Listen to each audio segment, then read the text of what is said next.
जय भीम, जय भारत, जय संविधान। जय भीम संसार यूट्यूब चैनल पहुंचा आज गाज़ियाबाद में। यहाँ पर हमारे साथ मुलाकात हुई है, बहुत ही अच्छा कार्यक्रम किया। आर एस गौतम जी हमारे साथ में हैं। मैं जानना चाहूँगा सर, क्या किन मुद्दों को लेकर आज आपने इतना बड़ा प्लानिंग करी, कार्यक्रम आयोजित किया? देखिए, सबसे बड़ा मुद्दा पूरे देश के सामने इस समय ये है कि 2024 के चुनाव में ये जो मौजूदा सिस्टम चल रहा है जिस सरकार के माध्यम से, वो परिवर्तन कैसे हो जी, और किसको लाया जाए। और इस संबंध में इस समय 2-3 गुट सामने आ रहे हैं। एक तो एनडीए है जिसको मोदी चला रहे हैं, एक इंडिया बना जो 25-26 पार्टियों का है। मुख्य रूप से उसमें करीब 3-4 पार्टियां हैं, बाकी तो छोटी मोटी हैं, उनका कोई वो नहीं है। अभी बीएसपी का यानी मायावती जी का और कुछ लोग हैं, ओवैसी जी हैं जी। उन लोगों का कोई अभी क्लियर नहीं हुआ कि वो किधर जाएंगे, इंडिया में आएंगे अथवा तीसरा मोर्चा बनाएंगे। इस संबंध में हमारी कोशिश ये है कि आगे जो 2024 का चुनाव आने वाला है, यदि इनका गठबंधन बन जाता है, इंडिया में सारे के सारे सम्मिलित होकर के चुनाव लड़ते हैं, सो फार सो गुड। इससे बढ़िया कोई बात नहीं होगी, बीजेपी हार जाएगी जी। एक के बदले एक लड़ता है, बीजेपी हाशिए पे चली जाएगी, पूरे देश में 100 सीट भी नहीं मिलेंगी। यदि ऐसा नहीं हो पाता है तो बड़ा दुर्भाग्य होगा पूरे बहुजन समाज का और पूरे देश का। उस कंडीशन में हमको ये देखना होगा कि किस कॉन्स्टिट्यूंसी में कौन कैंडिडेट ऐसा है जो सीट निकाल सकता है, चाहे वो सपा का है, बसपा का है, किसी भी पार्टी का है, कांग्रेस का है, किसी की पार्टी का है, केवल बीजेपी का नहीं। बीजेपी को वोट नहीं करना चाहिए, इसलिए नहीं करना चाहिए कि बीजेपी का 10 साल का शासन आपने देख लिया, संविधान खतरे में है, हिंदू राष्ट्र बनाएंगे आदि जो कि आप सभी लोग जानते हैं, उन पर हम ज़्यादा विचार विमर्श नहीं करना चाहते हैं।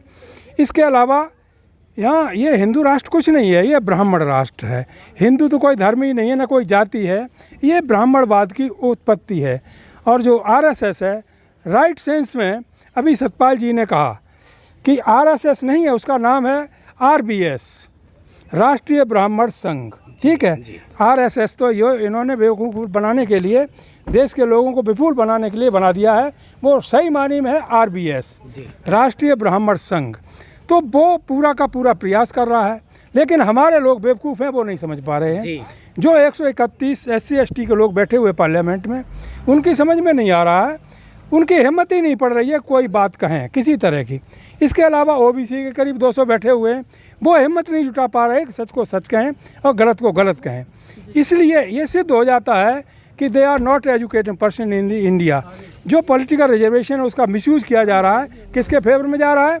मनवादी ताकतें उनके फेवर में जा रहा है। ऐसी स्थिति में एजुकेशन की परिभाषा अकॉर्डिंग टू डॉक्टर अम्बेडकर ये है कि the person who is unable to say right and wrong is wrong, has no capacity, he cannot be treated as an educated person in the country। ये लोग सच को सच नहीं कह सकते, झूठ को झूठ नहीं कह सकते। जैसा इनका माई बाप यानी जिसने टिकट दिया है, जिस दल वाले ने टिकट दिया है, उसके पक्के नंबर के गुलाम बन गए हैं, समाज के गद्दार हो गए। पूरे समाज को इन्होंने बेच दिया अपने केवल स्वार्थ के लिए। और आगे चल करके जिनकी संतानें होंगी वो भी शायद किस तरह की होंगी, मेरी समझ में नहीं आता।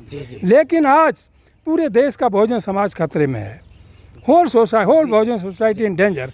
आगे ये चुनाव के बाद यदि बीजेपी सत्ता में आई, आगे चुनाव होगा कि नहीं होगा, नोबडी कैन से, कोई नहीं कह सकता। सभी पूरे भारत में हमारे लोग जो जागरूक प्रवृत्ति के लोग हैं, वो इस बात पर विचार कर रहे हैं, विचारधारा के विपरीत जाके जो सरकार में लोग बैठे हुए हैं कब्जा करके, कि आने वाले 2024 के बाद शायद ये आखिरी चुनाव घोषित हो।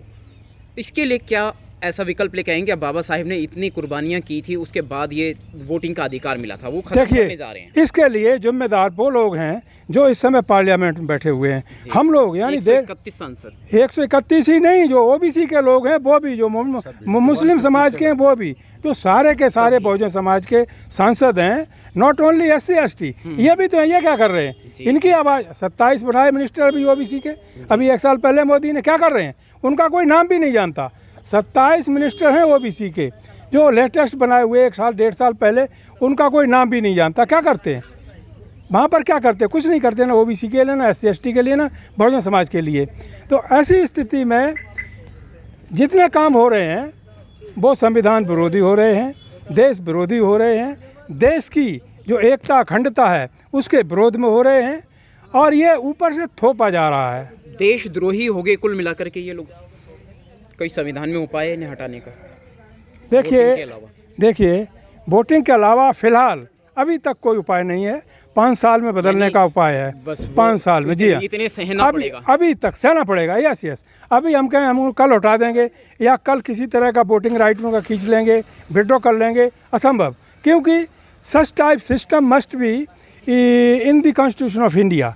उसमें अमेंडमेंट करना पड़ेगा। कौन करेगा? जब आपकी सरकार बनेगी तभी होगा। ये सरकार तो करने की रही, ये सरकार तो कुछ भी नहीं करेगी। ऐसी स्थिति में इतना जल्दबाजी होगा कुछ कहना, इसलिए 5 साल का इंतज़ार करना पड़ेगा।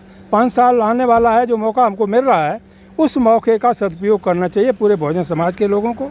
इसी संबंध में जो बहुजन समाज के हज़ारों लाखों की संख्या में सामाजिक संगठन हैं, हम लोग प्रयास कर रहे हैं कि कम से कम वो तो एक हो जाएं। यदि राजनीतिक दल मान लो 1 मिनट के लिए नहीं होते हैं तो वो सब हो जाएं और उन पर प्रेशर बनाएं कि भाई ऐसे नहीं, एक के बदले एक आइएगा। हम वोटर हैं, हम आपको वोट देंगे, आपको जिताएंगे, आपको प्रधानमंत्री बनाए, आप नेता बनो, हमसे क्या लेना देना। हम तो वोटर हैं, वोटर रहेंगे। लेकिन कम से कम इससे देश का भला तो होगा। हो सकता है कि यदि हम सब लोगों ने, जितने भी संगठन हैं पूरे देश भर के बहुजन समाज के, उन्होंने ऐसा प्रेशर बना लिया तो हो सकता है इनकी समझ में कुछ आ जाए और आगे चलकर एक के बदले एक चुनाव लड़ेगा तो बीजेपी कहीं नहीं रहेगी, बहुजनों की सत्ता होगी। ये देश बहुजनों का है और बहुजनों इस पर रूल करेंगे। यही हमारे महापुरुषों का सपना था, उसी के लिए उन्होंने कुर्बानियाँ दी। जी, सरकार किसी की भी आ जाए, बीजेपी को हटाने के लिए किसी की भी सरकार आ जाए, उससे मतलब नहीं है। राइट एक पार्टी की राइट, बिल्कुल बिल्कुल। इस समय जो हालात बने हुए हैं तो उनको देखते हुए यही कहना आसान होगा और संभव है और अच्छा होगा, किसी की भी सरकार आ जाए, किसी की भी, लेकिन ये सरकार जानी चाहिए। जी। क्योंकि ये सरकार तो मनुवाद पर आधारित है, वही मनुवादी व्यवस्था। अभी देखिए नई संसद बनी, उद्घाटन हुआ, राष्ट्रपति को नहीं बुलाया गया। जी। ठीक है, और कहाँ वो ब्राह्मणों को बुला लिया गया, मंदिर पे भी रोका गया उन्हें, मंदिर को बुलाया गया। और उसके पश्चात वहाँ जो मेन स्पीकर की डाइस होती है, वहाँ पर वो सिंगोल लगा दिया गया। What is this? Nehru ji ने उस सिंगोल को उसमें रखवा दिया था, क्या नाम, संग्रहालय में रखवा दिया था। ये उसको ले आए।